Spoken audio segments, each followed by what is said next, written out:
Terima kasih Bu Evi, Bu Katarina, Pak Iwan, dan teman-teman semuanya. Assalamualaikum warahmatullahi wabarakatuh. Saya hanya menambahkan beberapa catatan saja. Jadi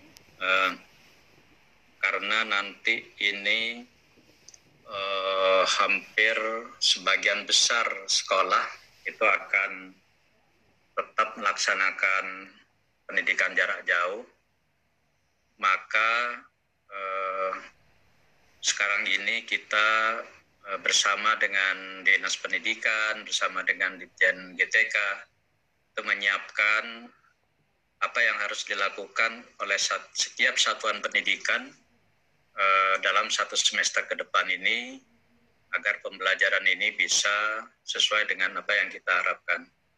Jadi yang pertama yang ingin kami sampaikan, pendidikan jarak jauh itu tidak sama dengan pembelajaran online. Jadi mohon, ini kadang-kadang orang menyamakan yang namanya pendidikan jarak jauh itu sama dengan pembelajaran daring. Jadi pembelajaran jarak jauh itu terdiri dari dua kategori, daring dan luring. Jadi pembelajaran daring itu biasanya pembelajaran yang selama ini dilakukan oleh guru secara interaktif melalui video conference seperti ini ya, pakai Zoom, pakai Google Meet, pakai Teams, segala macam, banyak sekali sekarang yang disiapkan.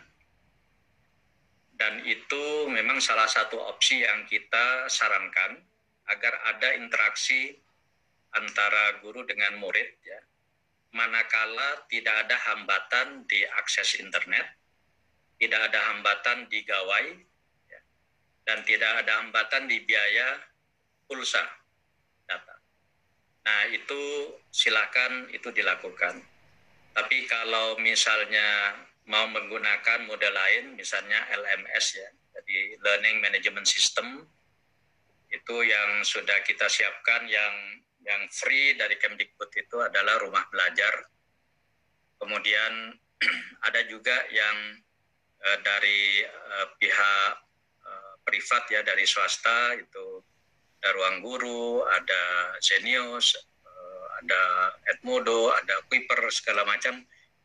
Itu silakan, itu pilihan-pilihan itu banyak, ada yang free, ada yang berbayar, dan seterusnya.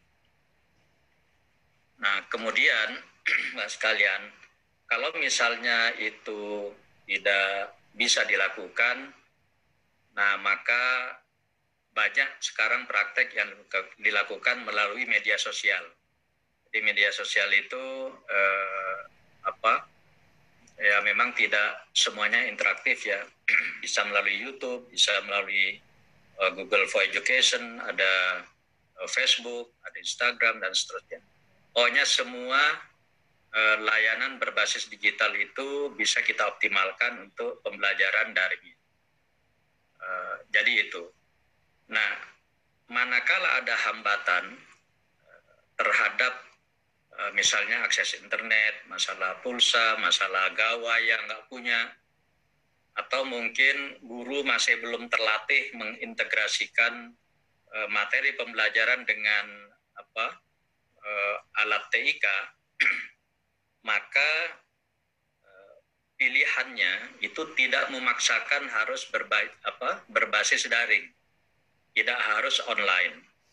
Ada pilihan offline atau luar jaringan.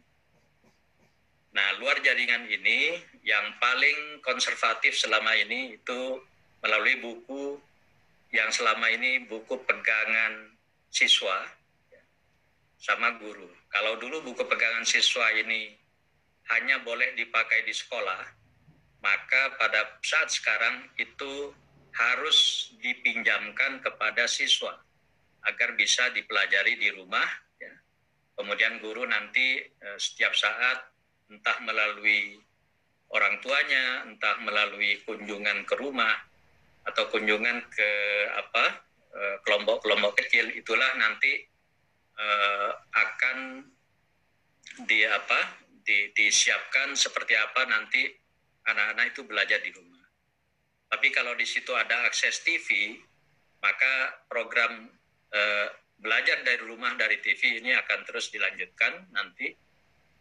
Tentu temanya masih tetap ya masalah literasi, numerasi sama pendidikan karakter.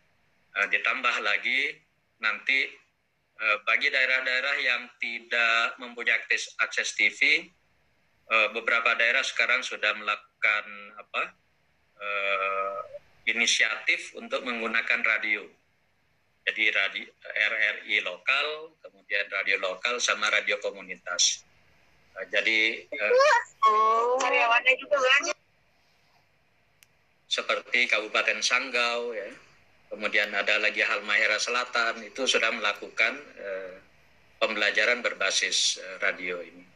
Jadi ini pilihan-pilihan bagi daerah yang memang akses internetnya memang tidak sebaik di beberapa tempat. Jadi ini yang dapat saya sampaikan. Tapi kalau yang zona hijau tadi Bu Katarina sudah sampaikan, boleh tatap muka dengan beberapa persyaratan, prosedur dan sebagainya.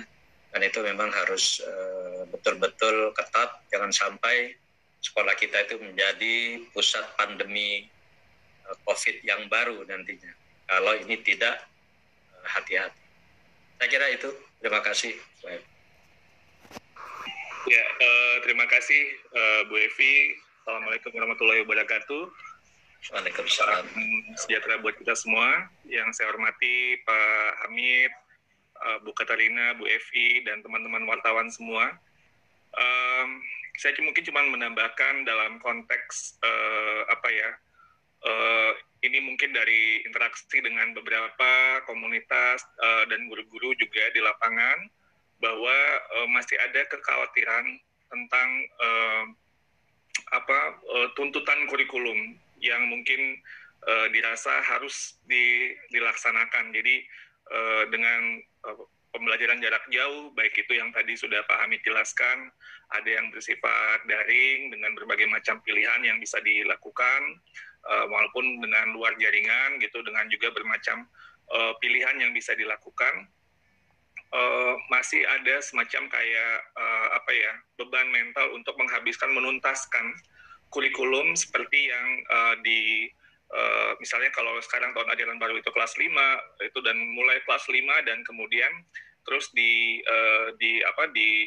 diajarkan sesuai dengan sequence yang seperti sebelumnya. Nah, seperti yang sudah ada sejak awal di surat edaran Mendikbud nomor 4 tahun 2020, kita tetap pada intinya adalah bagaimana seperti Bu Katarina tadi sebutkan, keselamatan, kesehatan, serta didik, guru, kepala sekolah, orang tua, dan keluarga itu menjadi hal yang terpenting. Karena itu perlu penyesuaian.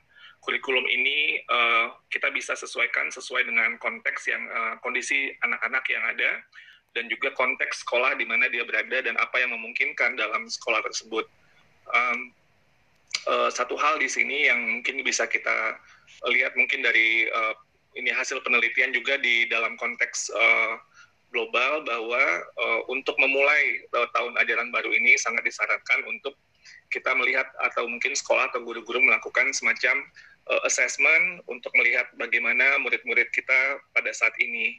Jadi mungkin ada hal-hal yang tertinggal mungkin yang karena beberapa bulan terakhir pembelajaran tidak berjalan seperti yang sebelumnya gitu ya. Dan kemudian assessment ini bisa untuk membantu guru-guru dan sekolah untuk mengajar sesuai dengan kondisi di mana anak-anak ini tingkat perkembangan pemahaman terhadap materi yang mungkin bervariasi juga. Ya, kelas 5 tadi mungkin ada anak-anak yang sudah agak tertinggal atau mungkin sedikit tertinggal, atau mungkin yang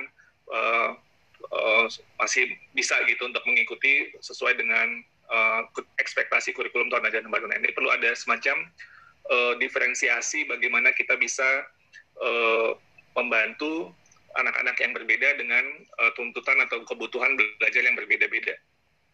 Ini yang mungkin menjadi sebuah catatan. Kurikulum tidak perlu untuk dituntaskan. Yang paling penting adalah bagaimana ada progres dari setiap anak sesuai dengan di mana dia berada gitu. Jadi tidak dipaksakan kurikulum harus langsung, misalnya kalau dari ngajar di kelas 5 gitu, di kelas 5 langsung bahan kelas 5 gitu, tapi dilihat dulu muridnya seperti apa. Jadi ini yang sebuah tips untuk memastikan bahwa progres akan terjadi. Karena kalau dipaksakan misalnya dengan kurikulum kelas 5 tanpa melihat anak seperti apa pada saat ini, nanti ke depannya itu dampaknya akan semakin buruk gitu. Jadi kita perlu memastikan bahwa anak itu ada progres sesuai dengan tingkat perkembangannya, dan tidak dipaksakan kurikulumnya seperti yang ekspektasi waktu pada saat ini. Jadi itu penting sekali supaya juga untuk menjaga progres momentumnya tetap ada kita, walaupun dalam situasi yang penuh keterbatasan. Mungkin itu saja dulu dari saya, Bu Evi, mungkin nanti bisa tanya jawab. Terima kasih.